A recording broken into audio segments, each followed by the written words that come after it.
পাগলেরই রাখছো কেন দূরে রওজার পাশে গিয়ে আমি দেখব নয়ন ভরে রওজার পাশে গিয়ে আমি দেখব নয়ন ভরে কবে যাব সেই নবীজির রওজার কিনারে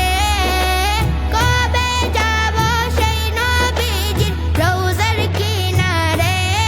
প্রিয় হাবিব পাগলেরই রাখছো কেন